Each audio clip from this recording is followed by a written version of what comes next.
Galopa en dos tiempos. Por Augusto Roa Bastos. El hombre apenas reconoció el lugar. Todo estaba cambiado. Parecía otro barrio con el mismo nombre de antaño. Se lo podía leer en todos los letreros. Fue leyendo algunos. Gran Cine de Dos Bocas, El Chic de Dos Bocas, Casimires Finos, Club Guaraní, Cabufetti y Espíndola, Frutos del País. Le guiñaban al pasar los nervios verdes y rojos de neón. La vieja calle de tierra había crecido y se había transformado en una ancha avenida de macadán. A los lados se escalonaban las casas, chalets que a toda costa querían ser modernos, y eran solamente ridículos y chillones con sus tics de mal gusto, petrificados en la mampostería, galpones de zinc, cobertizos de todos tamaños, una estación de servicio iluminada al giorno. Donde antes había un gran potrero lleno de mangos y piñales, se levantaba ahora una cancha de fútbol. Por encima del cerco de ladrillos y el frontón del mismo estilo que los chalets, se alcanzaba a ver una parte de las galerías esfumadas en la sombra. El cine estaba donde antes había estado la verdulería y carnicería de unos italianos. Precisamente porque se habían perdido, recordaba estos detalles con precisa nitidez. Enseguida empezaban los puestos con venta de refrescos, golosinas y cigarrillos, los bares al aire libre, que no eran más que boliches a la intemperie, con las sucias mesitas esparcidas bajo las parraleras. Todos estaban abarrotados de gente. Prácticamente, la galopa comenzaba allí. Eran las primeras ramificaciones del jolgorio nocturno. El barrio engallardetado se había hirviendo con los remolinos de la multitud, la música de los altoparlantes, los gritos de los buhoneros y las bocinas de los vehículos. A un costado, entre los árboles, la lona de un circo se movía en el viento. Por ahí andaría el centro de la función. Alrededor de una pequeña plazoleta giraban 2 o 3 calecitas atascadas de chicos.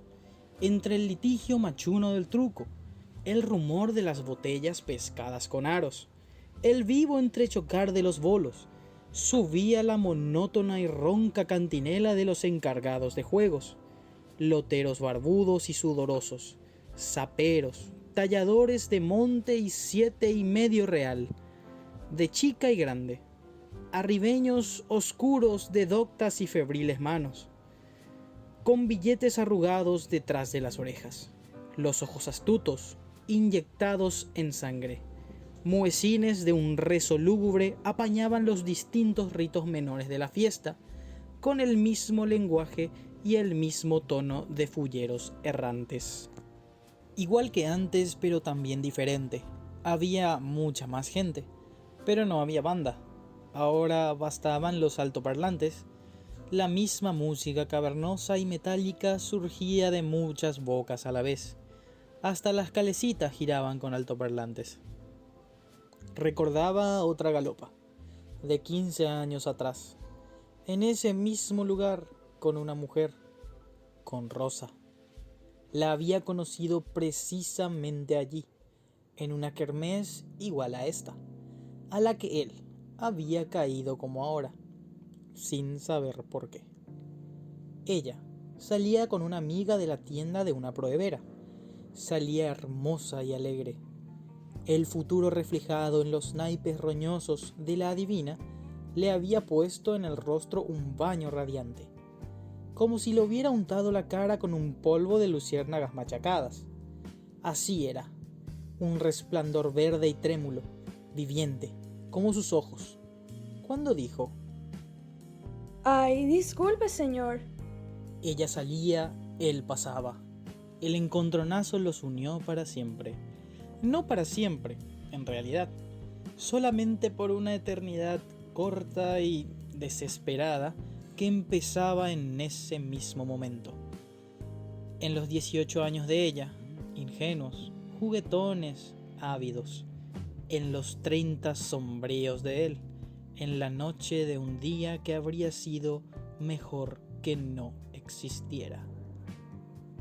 La otra se fue enseguida. Estaba oscuramente desanimada. A ella, por lo visto, no la habían favorecido las barajas sahoríes de la vieja. Rosa y él se sumergieron en un humor del jolgorio, de un jolgorio en las orillas que había crecido en 15 años, al cabo de los cuales él estaba todavía allí, pero solo, sin ella, recordando fragmentos de un tonto diálogo en cuyas frases él apenas se reconocía. Entonces, ¿ese hombre al cual habló la vieja soy yo? Sí, trigueño, cabello oscuro y ondulado como el suyo. Los ojos también. ¿Y qué edad tiene usted? ¿No le dijo 30 años la vieja? Sí, de veras, eso me dijo. No ve que soy yo. ¿Y qué más le dijo? Que nos casaríamos, que haríamos un largo viaje. ¿Y eso nomás? También que tendríamos muchos hijos y que seríamos muy felices. Como si nada. Y aquí nomás, a la salida. Ese hombre ya la estaba esperando. ¿Qué me dice? Es adivinable, bro. Ella rió desdoblada entre la dicha y el temor. Él le palpó las frescas redondeces con los ojos sombríos. Entonces ella bajó los suyos y dejó conducir del brazo por entre la algarabía ensordecedora, como en un sueño. El cuerpo, el corazón sonámbulo, la cabeza ligeramente ladeada hacia el desconocido que la suerte había puesto en su camino. Sentía bajo la presión de su mano el vértigo latiente de la muchacha, la sumisión medrosa y al mismo tiempo ansiosa de su sangre, apegándola a él, entregándosela poco a poco.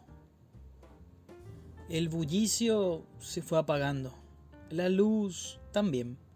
Era ahora un caminito sinuoso entre los yuyos. Ya se podía sentir la estridulación finita de los grillos, ardiendo en la oscuridad. Tenues hilos de plata sobre el rumor lejano. La noche misma se había puesto de pronto más oscura. Iban caminando entre los mangos. Ni las estrellas se veían. Solamente el denso, el adormecedor perfume de las piñas y los mangos del potrero avanzaban hacia ellos. El olor de la tierra empapada de rocío, la noche caía sobre ella como un jarabe. El filtro de la pruebera, la tiniebla trémula del instinto, cribada de motitas rojas, fosfóricas, pateándole suavemente en las sienes. Volvamos ya, me han de estar buscando. No, todavía no, Ricura. Vamos un poco más, no tengas miedo. No te va a pasar nada, está linda la noche. En una pequeña limpiada se detuvieron. Él se sacó el saco y lo extendió sobre el pasto húmedo y fragante. Se sentó él primero, luego la trajo hacia sí, suavemente, sin prisa. El vientre redondo y prieto avanzó hacia el rostro anguloso. El duro mentón empezó a frotarse contra él, a escarbarlo, como arañándolo despacio, con tiernas sacudidas. La atrajo aún más, y ella se hincó de rodillas frente a él, azogada y febril. El hombre entonces sofocó con sus besos los pequeños plañidos que recorrían su garganta, y agotó diestramente el prólogo comenzado, como un halcón agota la agonía estremecida de la paloma. Ella se puso un dedo entre los dientes. No pudo, sin embargo, estrangular del todo un grito de dolorosa delicia. Pero en ese mismo momento cantó un pájaro entre las ramas, de modo que el grito se prolongó en el canto, solo como un sonido que cambiase de matiz, o como si el canto de la ave nocturna hubiera arrancado simplemente con un gemido humano. Eso fue todo. El tiempo extraño había comenzado a contar para ellos. Cuando la luna salió, ella todavía estaba inmóvil, inerme, como dormida. La luna se filtraba entre las hojas. Diminutos lunares dorados manchaban los brazos que cubrían el rostro, y, más abajo del ruedo levantado del vestido, la gruesa y mórbida horqueta de los muslos. Con hierbas aromáticas que machacaba previamente con los dientes, él trató de contener la hemorragia. Un rato después la levantó y volvieron hacia el rumor, hacia el resplandor de la galopa. Pero volvían distintos, cambiados, ella y él. ¿Y ahora? ¿Qué va a hacer de mí? No tengas miedo. No es nada, no hemos sido los únicos. Mira, De trecho en trecho, el amor de la sombra que la luna teñía ahora de un pálido azul se volvía vagamente en otras operaciones análogas a la que ellos habían concluido. El vaticinio de la pruebera comenzó a cumplirse exactamente, implacablemente, solo que al revés. Vino el largo viaje. Rosa, grávida, tuvo que huir de su casa para seguir a su hombre, y la verdad, el camino fue largo y amargo. Su trigueño pinta oscura va a subir alto. Primero va a tener que contar a todos, sin hablar, las cosas buenas que ocurren en la ciudad. Todos le van a oír sin verlo, sin poder contestarle. Eso en realidad no era para Rosa un presagio muy claro. Le había parecido una broma, una superchería de la embaucadora. Pero él sí lo entendió muy claramente. La lectura correcta era la del espejo. Había que descifrar los pronósticos de la vieja volviéndolos del revés. Sus frustrados estudios de abogacía dieron con él en el periodismo. Se hizo primero cronista deportivo. Se aburría con el fútbol. Pidió encargarse entonces de la sección policial. Sus notas ganaron gran popularidad gracias a la manera cínica y desenfadada en que estaban concebidas y redactadas. Su técnica era muy simple: conseguir siempre una brecha ínfima, un agujero, un intersticio disimulado en la falsa piedad o en la pirueta irónica, por donde el tufo de la maldad, de la perversidad humana, surgiera fino y hondo, irremediable. Dan la impresión, comentaba la mayoría de sus lectores, de un reportaje al criminal un momento después del crimen. Y ese era el mejor elogio que le podían hacer. Aún contra las protestas de Rosa, él se defendía encogiéndose de hombros y alegando: tenemos que comer, Rikura. Es un trabajo honrado como cualquier otro. La bruja lo dijo. Contará a todos sin hablar las cosas buenas que ocurren en la ciudad. ¿No seguís creyendo acaso todo lo que te dijo ella? Y a lo mejor, ¿quién te dice que yo no sea un criminal en potencia? Escribiendo sobre los crímenes de los demás, evito cometer el mío propio. No, por Dios, no. ¿Por qué no? Insistía él, impasible, con un sadismo tan perfecto que parecía simulado. Siempre encabezaba sus notas con alguna reflexión efectista, pero sus impactos eran seguros en su público de lectores. Había quienes las anotaban rigurosamente en una libreta, entre suspiros de admiración. Había logrado desarrollar así un breve compendio de la ciencia del crimen, con numerosas ediciones individuales, anónimas. Una vez, por ejemplo, escribió: El peor crimen no es el que termina en un asesinato. Se puede destruir a un ser vivo de muchas maneras. Lo peor no es la muerte. El peor crimen es aquel al que la víctima sobrevive físicamente. Y a continuación relataba la acción de dos chicos que con una ferocidad increíble, con una hazaña salvaje, pero calculada, casi suave, habían reventado los ojos a un gorrión con una espina de naranjo que uno de ellos había extraído del bolsillo. El matiz peculiar de sus notas residía en el intenso tono autobiográfico que él sabía imprimirles. Y así, aunque él mismo después contaba que había tratado de salvar al pajarillo, sentía miedo y vergüenza. Era algo sagrado que me quemaba las manos, decía.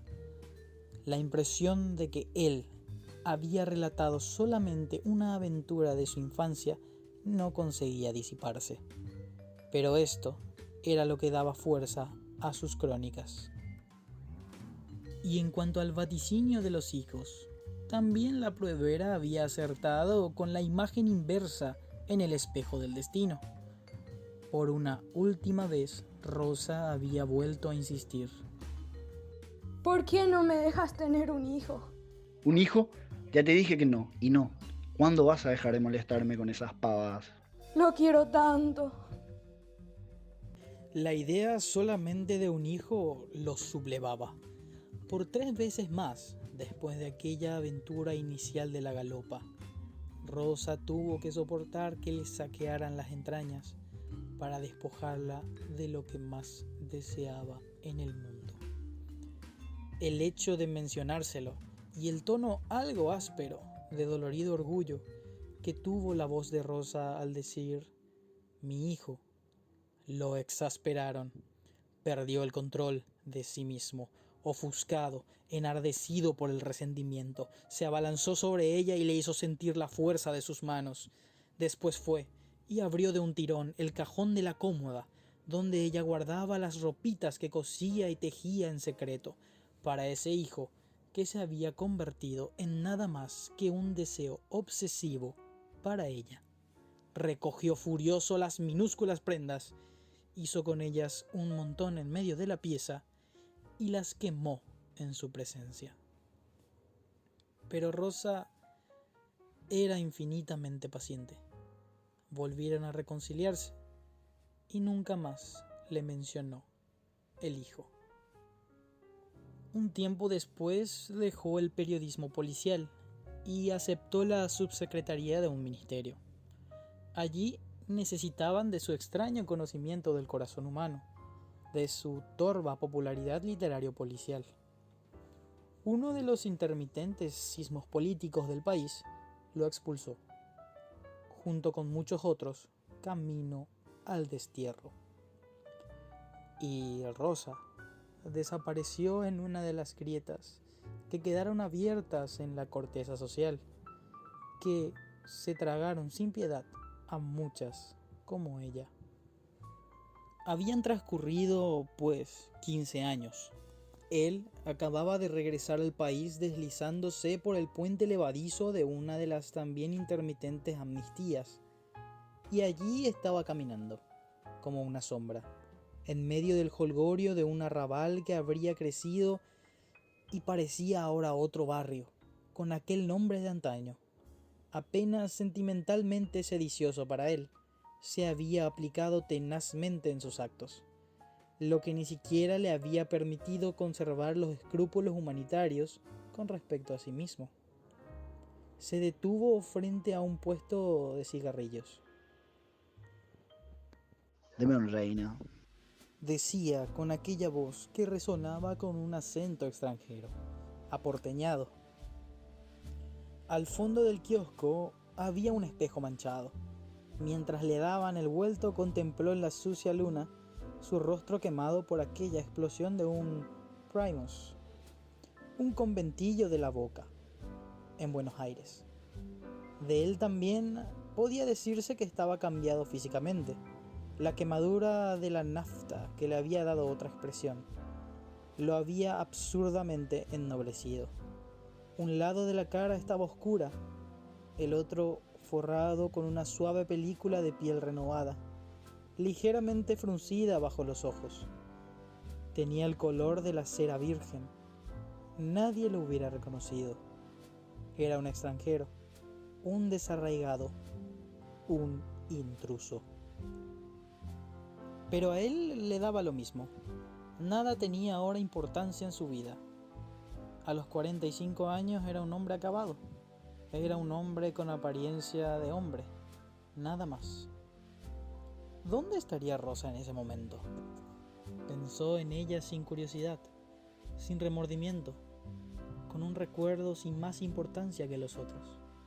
Hasta para estas cosas estaba encallecido sin remedio. No sabía nada, no sentía nada, no le importaba no saber, no sentir nada. Ajeno y distante, iba en medio de esa galopa, no avanzando, sino desandando en un camino, de espaldas al futuro, oscurecido el rostro por los años, la desesperanza y el tedio. Levantó la vista. Se hallaba frente a una pista de baile rodeada con un cerco de alambre tejido y arpillera.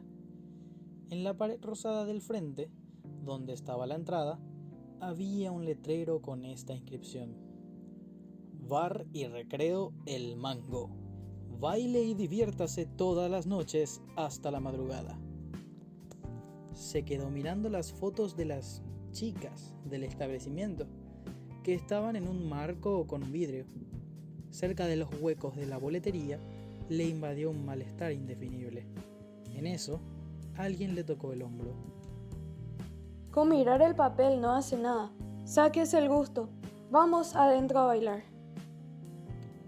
Era una mujer, una de las bailarinas del dancing que entraba a comenzar su trabajo. La siguió desorientado. Ella desapareció un momento por una de las puertas traseras del salón. Volvió con un cigarrillo en los labios, contoneándose mucho, con el vestido negro muy abierto sobre el pecho, tratando de ser provocativa. Se le acercó y le tomó las manos. Lo contempló con un aire de astuta conmiseración. Eso suponía un valor enorme en una mujer como ella. Un coraje casi absurdo. ¿Bailamos? Pareces muy triste. Y aquí, chiquito, uno viene a divertirse. Salieron a la pista bordeada por copudos mangos, desde cuyas ramas pendían los focos eléctricos, y las bocas enrejadas de los altoparlantes mandando sus polcas lánguidas y cadenciosas, y la gelatina melódica del bolero, la tormenta procaz de la rumba o los cortes del tango. El bar y recreo El Mango estaba al día con lo más nuevo del cancionero internacional. Ellos bailaron algunas piezas, después se fueron a un rincón en la penumbra y se quedaron mirando la zambra maquinal, fingidamente alegre, de las parejas que hacían humear rojizamente el enladrillado bajo sus pies. Él bebió toda la noche, sin levantarse más. Se miraban de tanto en tanto, hablándose apenas. Sus sillas se amacaban sobre las gruesas raíces emergidas de un mango rosa. Los dos parecían atrapados por los tentáculos de un pulpo negro, embadurnado de cal. Sobre su vaso de cerveza lavada, ella lo miraba con sus grandes ojos enrojecidos por las trasnochadas, por la depravación. Tenía un aire hambriento y desolado. Esa mujer resumía en su persona toda la sórdida fascinación del antro programero, siniestro y dulce a la vez, acentuada casi hasta el alarido con la complicidad inocente de las libélulas, de los árboles, del perfume, de la noche que bajaba hasta las hojas, hasta los focos manchados por las defecaciones de las moscas. La noche parecía un trozo de terciopelo azul destrozado y sucio, muy sucio, entre los dientes de un perro enfermo. Él buscaba algo en ese rostro, pero no sabía qué. Tal vez algo para que él estaba definitivamente perdido. ¿El posible entendimiento con una mujer? De su concubinato con Rosa solo había quedado un huérfano no nato terrible del que él se negaba a reconocer, y que lo llamaba, sin embargo, con bajidos crepusculares desde el recuerdo, desde la muerte.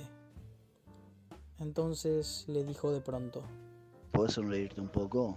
La mueca se formó con un esfuerzo mecánico. Ese rostro encanallado no era, sin embargo, más que la máscara del oficio.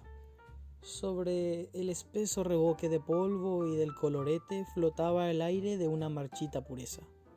Por el agujero de esos ojos se podía llegar a una fisonomía, al reflejo de otro ser que no había muerto en ella, pero que se había refugiado en una profundidad cada vez mayor hasta hacerse invisible.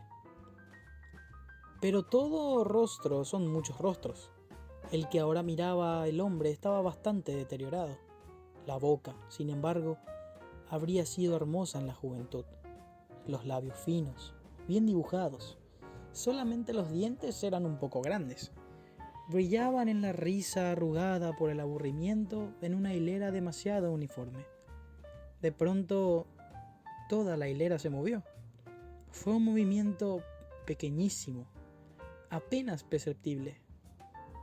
Pero entre las encías y los dientes se produjo una fisura. Él cerró los ojos, porque para él fue como si de pronto se hubiera rajado a una pared sin ruido. Un poco humillada, la mujer le dijo con cierto suave y salvaje rencor: ¿No te gusto? ¿Quieres ir con otra? Vos tampoco, amor, estás muy entero que digamos. Tenemos que ayudarnos con un poco. Él le tomó las manos, se las levantó lentamente y las besó en la punta de los dedos, bajo el perfume barato, el persistente olor a lavandina, las vetas indelebles del tizne de cocina hundido en las yemas, las uñas recién pintadas con una capa de esmalte gruesa y grumosa por las superposiciones. Publicaban el secreto de esas pobres manos proletarias. El hombre borracho, vacío, pidió: Contame tu historia, yegüita.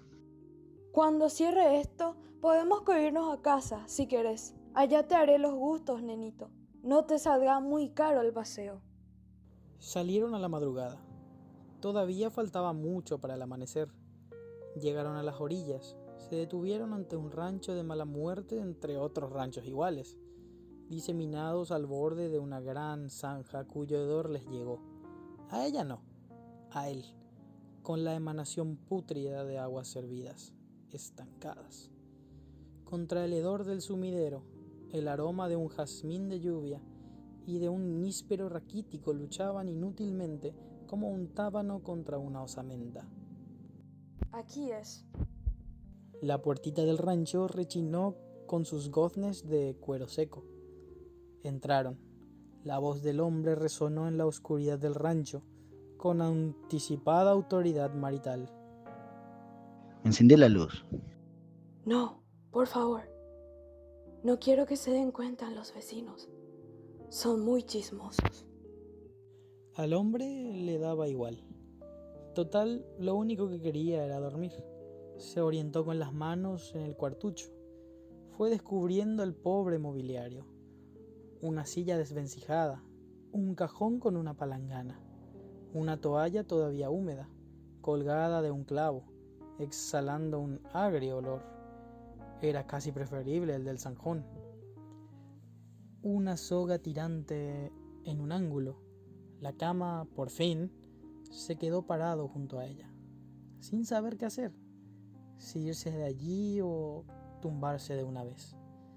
Vencido por el cansancio, por una desazón ignota que le escocía en todo el cuerpo, como un sarpullido maligno, oyó caer el vestido alrededor de los pies de la mujer. Su delgada, blanquecina silueta se combó sobre algo. Acuéstate de una vez. Ya voy enseguida. Los últimos sonidos le salieron pastosos, ahogados. Estaba masticando una galleta que sacó que no se podía saber de dónde. El ruido de esa hambre era terrible. Él oía trabajar los dientes postizos sobre el pedazo de galleta dura. Tuvo que ponerse las manos sobre los oídos. Se sentó al borde de la cama. Ella seguía inclinándose con suaves movimientos alternados. Más que verla, la adivinaba, entregaba a esa inexplicable ocupación. Confusamente la veía atraer y empujar algo con los brazos. La pregunta estalló áspera en sus labios. ¿Qué estás haciendo? Nada, ya voy. Acuéstate. El balanceo de brazos cesó. Se agachó hacia el suelo. Parecía que se hubiese inclinado para sacarse las medias. Solo un poco más tarde, el hombre supo que se había anudado algo a los pies. Enseguida, ella se deslizó en el catre y lo buscó experta, maquinalmente, con pausas y caricias tan maquinales como la de ella. Él trató de demorar, de alejar eso que no le producía el menor interés. Él sentía que esa mujer estaba en ese momento, tanto como lo estaba él mismo, lejos de todo lo que siquiera aproximadamente pudiera parecerse al deseo. Su indiferencia era la desolada indiferencia que solo da el extremo desamparo o la absoluta desesperanza. Una actitud que volvía a parecerse a la inocencia, pero que por eso mismo era monstruosa, como son monstruosas todas las caricaturas de la perfección. No obstante, el momento llegó. El acuerdo tácito de los sexos es demasiado viejo para que tenga necesidad de fantasía o siquiera imaginación. Ese hombre y esa mujer acostados en un catre, dos seres fantasmales que nada tenían en común entre sí más que la común desgracia. Tampoco pudieron abstraerse de el puro atavismo del instinto, a su costumbre, a su fatal mandato parecido a la pesantez. Sin darse cuenta, estuvieron enseguida el uno en brazos del otro. Sin embargo, sus cuerpos cansados, gastados, se frotaban el uno contra el otro en una inercia menos que puramente animal, de la cual todo vestigio de voluptuosidad había desaparecido. De improviso, el balanceo comenzó nuevamente, pero esta vez ya no con los brazos, sino con la pierna. Él la sentía subir y bajar contra su vientre en una flexión rítmica, muy lenta y espaciada, que se detuvo cuando deslizó su mano para indagar la causa del movimiento. Pero, ¿qué es lo que estás haciendo? Ella quedó inmóvil y en silencio. No se la oía siquiera respirar. El hombre tendió la mano hacia la ropa que había dejado sobre la silla, cerca de la cama. Ella, a su vez, comprendió lo que iba a suceder. Le rogó agitada, atropellando las palabras. Por favor, no enciendas. No enciendas, por favor. Pero él ya había extraído la caja de fósforos del bolsillo del saco. Encendió uno bruscamente y entonces vio algo imprevisto.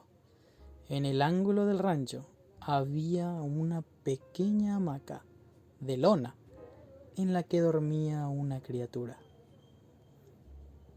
Esta era la cuerda tirante que él había palpado al entrar. La oyó murmurar tímidamente a la mujer, como disculpándose. Lo estaba amacando para que no se despertara y te molestara en lo mejor. Es mi hijo, ¿sabes? No quería que lo vieras.